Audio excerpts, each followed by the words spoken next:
But we don't want to be the people that just been through something. We want to be the people that's going to something. And that's the challenge. You know what? Listen, I was tripping. I was out there. I was tripping. I was getting drunk, high, all types of things. You know, they left me with strangers. How could you not raise your child? Get over it. I mean, because the thing is, me spending all my time in that, I was paralyzed, immobilized. I wasn't moving towards purpose. And I felt justified. Well, no one asked me what family I wanted to stay with. How would you just put me with strangers? Bitter. Oh, man, you know, my dad couldn't come nowhere around me. And then me and my brother, we used to be like, I started working with him in upstate New York, and growing up in New Jersey, we don't go to bars. I mean, we don't have to, because everything stays open the whole night. But in upstate New York, things close at 2 in the morning, so the only thing to enjoy yourself is a bar. Me and my brother would be in a bar, and it's because we were leaders at this, it was kind of this minimum security correctional facility. People would love to see you at your weakness. So we're drunk, arguing who had it worse growing up, because he grew up with the family. I grew up with foster parents. So, you don't understand, I went through this. Yeah, but I went through this. So, and the people, they wouldn't break it up. They would just be sitting back, look at these fools. I know it was a chick in that armor. Look at her. You may be running the unit, but you look like a fool right now. right. But what was that? That was like proving that we're justified for how we act and what we're going through because of what we've been through. Now, what you going to? That's the key. What are you going to? The scripture says all things work together for good for those who love the Lord and are called according to and in harmony with his purpose. So if we stay in harmony with his purpose, it works out for your good. Romans 8:28. Oh, Romans 8:18 said the sufferings of this present time are worthy to be compared to the glory that shall be revealed in you.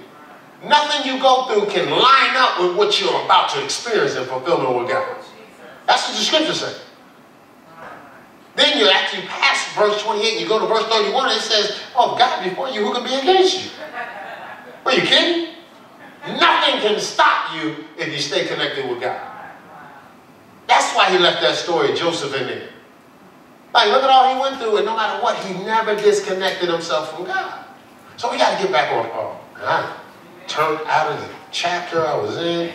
Go back to Isaiah 55. We ain't finished. All right, so look, it says for, this starts in verse 9, it says, for as the heavens are higher than the earth, so are my ways higher than your ways, and my thoughts your thoughts. So get that together right now.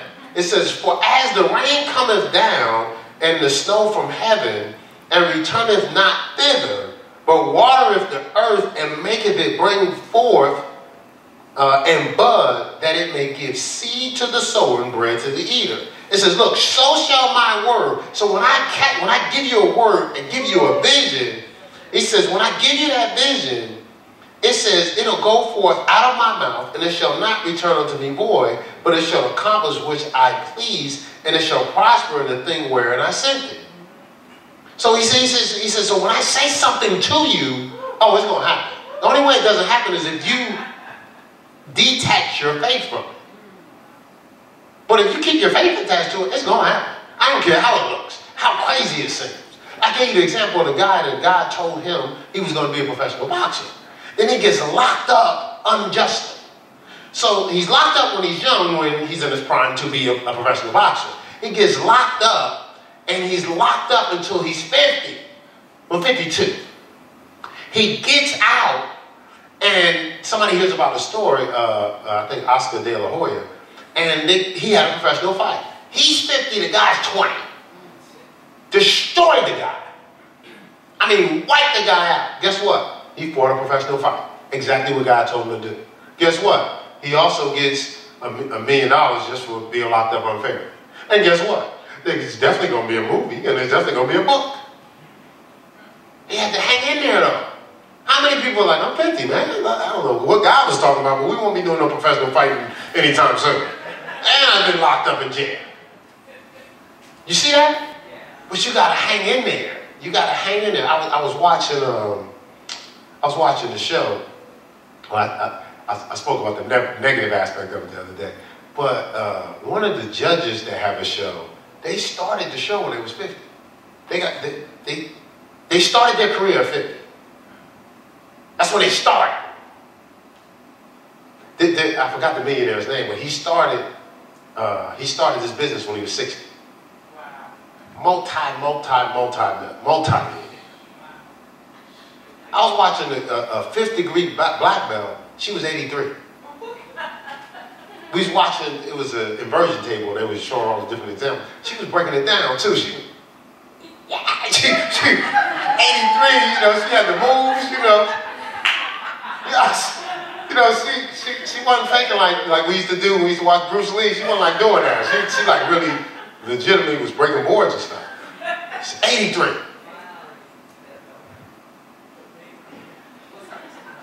Yeah, what's our excuse? I want to see, because if I'd hit you with like Sarah and Abraham, like, that's back in the Bible days. I'd hit you some real life 2013 stuff, take away your excuses. It's back in the Bible days. All right, so the goal is we want to experience the realness of God. And it's experiencing God's vision and dreams, the reality of it. So not just talking about vision, not just, it's like some fairy tale, some concept, but we actually want to walk in what we were designed to do. And see, to live in reality is you want to embrace it. You don't want to escape it.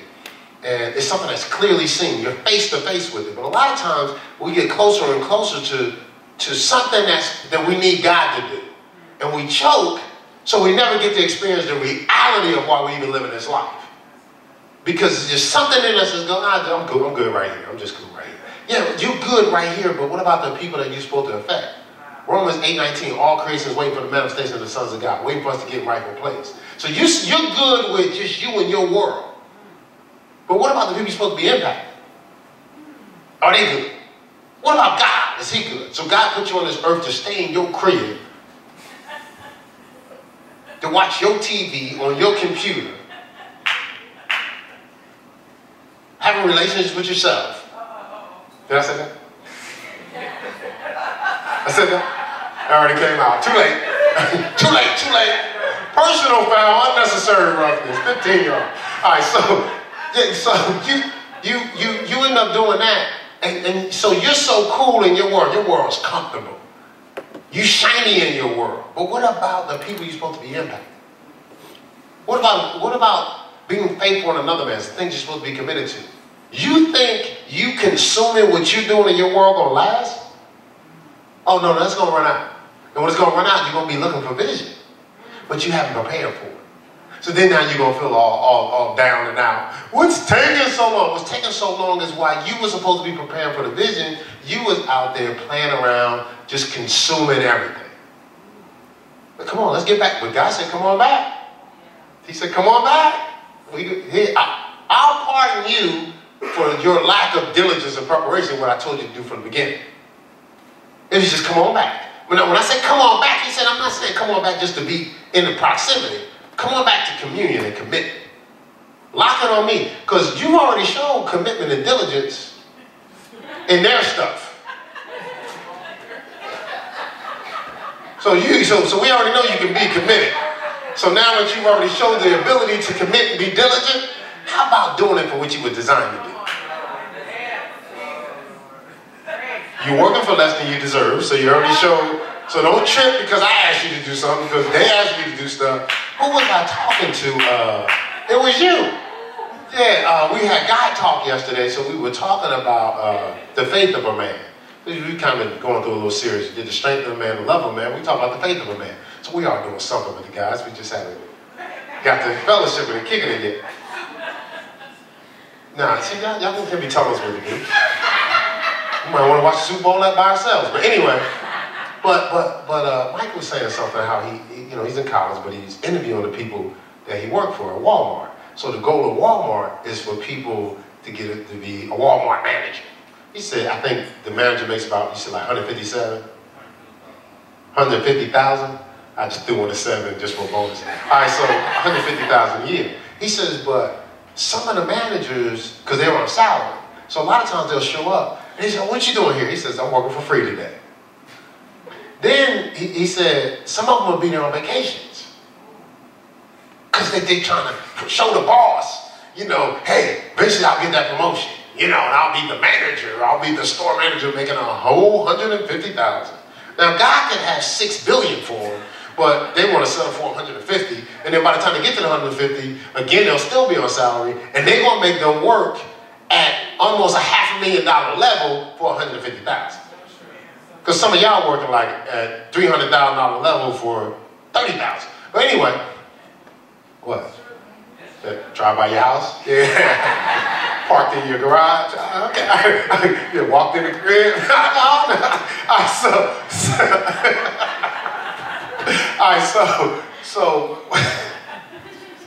All right, come back. All right, so what he was saying I thought was valuable because God is saying, look at that. You're volunteering with the possibility and the hope of maybe they're going to take care of you. Then when they don't, you trip. I can't believe all this time, the guy's sitting back there going, I gave you life. I gave you gifts. I gave you the intellect that they were using and abusing. You don't trust that I'll take care of you? You don't trust that I'll utilize your gifts and it'll be fulfilling? I just said, I'll work in you to will and do my good pleasure. I'll perform it. I just need you to yield. They're going to work you to death. But you keep on, you have a choice. You just keep on doing it. See how that works for you. All right, the goal is, I got to get on what I was supposed to be talking about. I feel everybody pulling in all different directions. All right, the goal is to experience the reality of God's vision and purpose for our life. Because that's the only thing that's going to quench our thirst. That's the only place we're going to be fulfilled. So we talked about it this morning. It's not just about what we can do. It's about what we're designed to do. What we can do, we will experience a level of success. So just the fact that you have talents and skill, you will be successful in moment. But what you were purposed to do is where you get your fulfillment in. And actually, what you purpose to do, it doesn't mean that you won't do what you can do, but that'll even be more fulfilling because your little successful things will sit under the umbrella of your purpose and your vision. So you have to keep on pressing towards God to find out what that purpose and vision is. See, when that vision is hidden from your view, it's in a blind spot, that's where that hurt comes from. Because you can't see your vision and you end up settling for less than you deserve, and less than you deserve always hurts you. You remember those relationships? Oh, I'm sorry, it's probably easier to remember because some of y'all are still around those relationships. But for those that the relationship was a long time off, that's where that hurt's coming from because vision is so hidden from view. Like you ever get into a relationship and it starts out great? Look, that's like everybody, right? You're like, so wonderful. Hey, I love you too. You know something, these carrots just taste better when you're around. You roll them like that, then all of a sudden, what happened when the butterflies fly away? Then it's like, why are we eating them carrots like that? Did you have to crunch that loud? Jesus, what's wrong with you? And then are you ever on time? Like, I came and picked you up. You were never on time. But see, the person was never on time from the beginning. Once you butterflies, just take your time, girl. No, I'll just be out in the car. Just take your time. Yeah, no. Hey, don't rush. I'm here for you. They come outside, you open the car door. No, have a seat. No, wait. Girl, don't open that door, I got it. You just got the door. Butterflies well. Girl, you better get in that car. Why do things shift like that? See, because what sustains relationship is vision and purpose. The movies don't sustain relationships. The restaurants don't. That stuff get old.